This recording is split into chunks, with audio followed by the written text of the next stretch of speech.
Pero let's look at the endorsement power of Leni Robredo. Gaano ba kalakas yun? Especially kung talagang nagigit-gitan doon sa last 2 spots, no? How big is that in terms of impact? Just take it at face value. I would put it at maybe 14 million base. Not enough to get you a Senate seat. Ako, duda ako ron. Dahil kung 14 million yung base, dapat nasa Magic 12 na si Bam at saka si Kiko. Kaya baka part nun ay makakadagdag. Siguro may kalahati ron na magra-rankle sa kanila yung endorsement. Pero may kalahati ron na pwedeng pinag-iisipan dahil galing kay Leni. At si Leni, hanggang ngayon, may 9 to 10% na approval rating or presidential preference going into 28. So, hindi yun maliit. At kung ikaw ay nasa bingit, pwede madagdag yun. Pwede makadagdag yun. Pero yung problema kasi, yung napakalaki sana na pink wave noong 2022, ay hindi ko na sigurado ay gaano kalaki yung natira. Although meron namang natira. At dyan natin makikita yung science nila Ronnie Holmes. No? Dahil siguro sa kanilang mga data analytics, sa kanilang mga survey, ay pwedeng makrunch yan. Gaano karami ba talaga yung endorsement power ni BBM, ni Sara, at saka ni Leni. That would be interesting. Tayo kasi ginagawa natin, nanghuhula tayo. Something indicative. Pero yung science ay nakito kayo. I presume may science yun. No? Higit natin yung endorsement ni Leni kay Pacquiao at saka kay Abalos. Dito naman sa endorsement ni Sara Duterte kay Amy Marcos at saka kay Camille Villar. Kasi talagang yung binabanggit ni Alan, di ba? Yung babakbakan mo yung nasa taas mo, pati nasa baba. Tama? Di ba yung binabanggit mo lagi? Kung ang malalaglag dito, kasi si Amy tanggal na yan sa alyansa, tapos kung ang tatamaan dito sa galaw na ito ay si Camille, kumusta naman yung endorsement ni Sara dito sa dalawang ito? Would that be enough to push them dun sa Magic 12? Alan, katulad nga nung pinag-usapan natin several episodes ago, ay hindi naman ganun kaganda yung endorsement. Dapat man lang kinontrata si Alan para ayusin yung endorsement. Lalo na yung sumunod na ads after ng endorsement. No? Yung itim. Kahit pa paano, matalsikan man lang kami nung kita dyan. No? Kahit pa paano, masaya na ako. Hindi ko nababanatan. Bitterness ako nasa-sense, bitterness. Hindi ko na siya babanatan. Meron. Kaya, yun yung una. No? Yung ikalawa ay iba naman yung endorsement ni Sara dun sa dalawa na nasa slate ni BBM dahil very antagonistic naman yung relasyon ni Sara at saka ni BBM. Correct. Very antagonistic. Kaya talagang wala akong makitang redeeming value ng kanyang endorsement. Ikatlo, yung nag-endorse sa kanya, may kaso na impeachment. Tapos yung dalawang in-endorse, magiging senador na posibleng maging, pag naging senador, ay magiging judges. So talagang very clear na conflict of interest. Again, wala akong nakitang redeeming factor. Siguro, tapos pang-apat, yung PDP laban, hindi in-endorse si Camille at saka si Amy. Ang in-endorse si Gringo at saka si Ariel Kerubin, number 11 at saka number 12. Hindi ko alam kung saan pinulot si Allen Kapunan, yung number 11 sa PDP. Pero siguro 30 na ngayon yung PDP. No?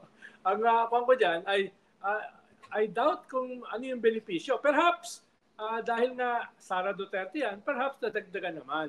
Pero yung base ng mga Duterte, which is basically yung PDP laban, ay parang nireject or sampal mismo sa mukha ni Sara yung kanyang in-endorse. No? Kaya balance sheet, it's practically negative.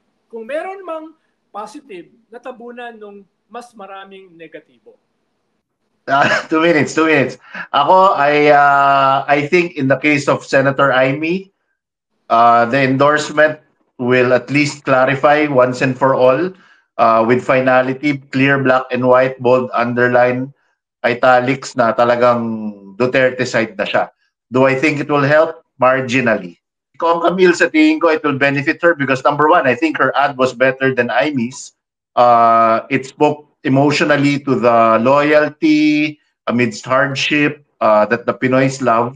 And ano siya politically, she's having her cake and eating it too.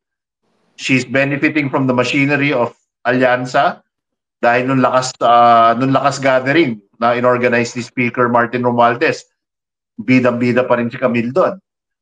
But at the same time, she's running ads with Sara Duterte. So, very odd times, but tingin ko, the endorsement in and of itself will boost her numbers.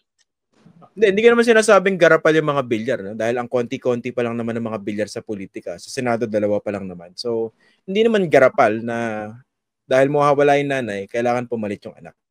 Again, hindi ko sinasabing garapal, ha? Okay, Senator. Well, yung banat ni Yusek Claire, medyo defining yon. Dahil that's the alter ego of the president. Hindi niya gagawin yan, lalo na sa isang member ng ruling coalition, yung nationalista. Hindi lang ito usapin ni Camille, usapin ito ng Nationalista Party. At dahil sinabi niya yon at hindi naman niya binakpedal, ay tingin ko ay bibigyan ko hanggang bukas kung iba-backpedal niya. That is very defining. Yung atake niya, nagpataas ng presyo ng bigas na key issue ni Presidente Bongbong, no, ay si Cynthia Villar, rice tarification law. That is very defining kung ganung klaseng atake. Which I doubt na iba-backpedal niya bukas. No? Kaya yun yung isang mahalaga. Pag nangyari yan, ibig sabihin, posible na officially or unofficially ay pagdating sa makinarya, which is crucial sa midterm election, lalo na kung ikaw ay nasa bingit, posible kang tamaan. Posible kang tamaan. Dahil yung nag-endorse sa'yo ay mortal na kaaway ng presidente na gustong ipapatay siya at saka yung kanyang asawa.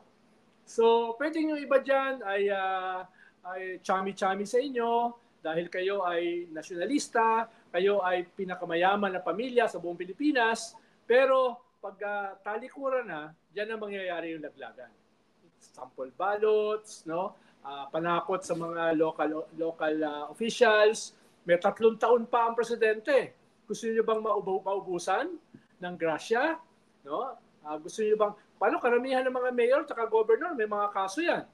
Gusto niyo bang mapabilis ang inyong mga kaso? So, kung alam ng Malacanang paano gamitin yung kanilang power na yan, delikado si Camille. Delikado si Alam Camille. ba? Alam bang gamitin? Then again, hindi natin sigurado, no? Kung magagamit nila. Kaya yes, merong dagdag. Kumpara kay Amy, may dagdag yung endorsement ni Sara. Pero posible ring may minus yan.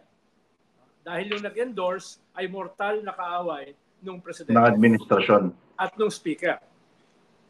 Okay. Ito naman inisip ko, gentlemen, no? Kung ikaw si Bongbong Marcos, kasi gusto kong pag-usapan itong senatorial race dun sa bigger context nung away ni Marcos at saka ni Duterte, no? Kasi nga, laging binabanggit ni Senator, existential to for the Marcoses, no? Siguro sa mga Duterte politically. Pero si Marcos talagang sinabi ni Sara Duterte, papapatay niya. So kung ikaw si Marcos, you really have to make sure na hindi lang impeach na itong si Sara, convicted sa isang impeachment trial, sa isang impeachment court. Ito yung like ko binabanggit sa programa, no? Yung mga bata ni Marcos sa alyansa, kakampi niya ngayon yan, pero hindi niya sigurado kung ano yung mga magiging boto niyan. Diba? Kasi loyal ang mga yan sa kanilang interes. So, pwedeng 2, 3 bumoto for conviction. Pero when it comes to those being endorsed by Sara, no questions asked. Talagang boboto yan for acquittal. So, ang tanong ko, kung ikaw si Marcos ngayon, given this bigger threat sa buhay mo, hindi lang sa iyong kapangyarihan, sa iyong posisyon, what should you do? Lalo, si nakuha na yung 2 mo eh. Kung ako si Marcos, na hindi naman ako ideological, at hindi rin ideological yung mga senador, magkikreate ako ng mga dependencies. Paano ko sila itatali sa akin? Na wala silang choice kung hindi sumunod dun sa aking political objectives. No? Hindi ko na iisa-isahin kung ano yung mga yan. No? Baka malaman pa ni Alan. Gamitin pa niya sa Pero that can be done. No? That can be done. Create dependencies and create possible threats. Inuulit ko, sa ating sistema, the president is very powerful, almost authoritarian. Kung alam mo paano gamitin.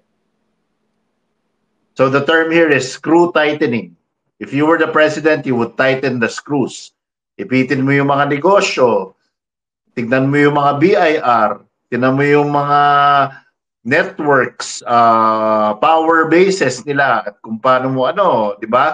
Kontrata, etc., etc. So, find leverage and tighten the screws.